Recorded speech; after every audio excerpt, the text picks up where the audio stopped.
Hai, gue Pita. Selama bulan Mei 2025, gue menerima penghasilan sebesar 60 juta. Dan di video ini gue akan share budget gue untuk bulan Juni 2025. Selain itu, gue akan kasih update bagaimana progres investasi gue di tengah pasar global yang mulai kembali optimistis. Buat yang baru nonton video gue, perkenalkan, nama gue Pita, seorang pengejar financial independence retire early. Dan di channel ini gue akan bagikan pengalaman gue mengejar FIRE sejak tahun 2016. Dan apa yang gue pelajari selama perjalanan ini sudah masuk ke tahun yang ke-9 ini. Gue bukan financial advisor karena situasi keuangan gue berbeda dengan orang lain. Jadi strategi keuangan yang gue ambil bukan rekomendasi buat orang lain karena ya kondisi kita kan berbeda-beda ya. Tanpa berlama-lama, inilah budget gue. Untuk biaya hidup itu cash gue mengalokasikan sebesar 10.700.000, sedangkan non cash itu sebesar 25.800.000. Jadi total biaya hidup yang gue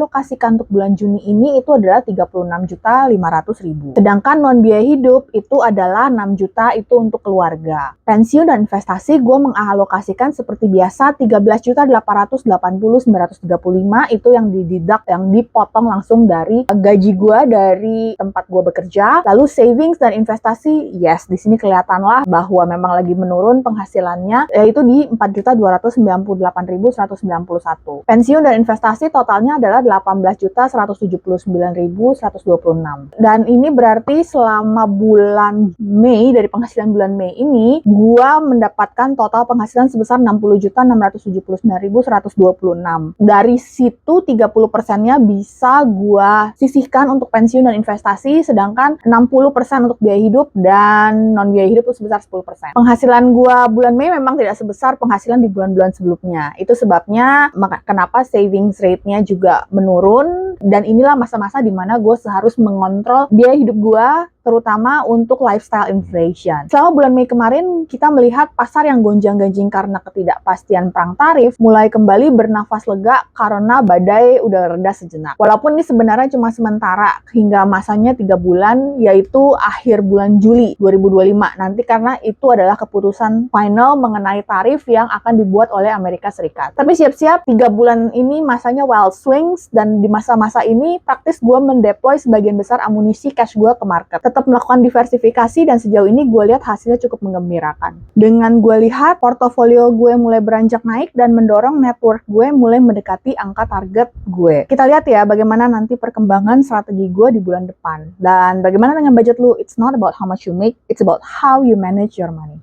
Salam!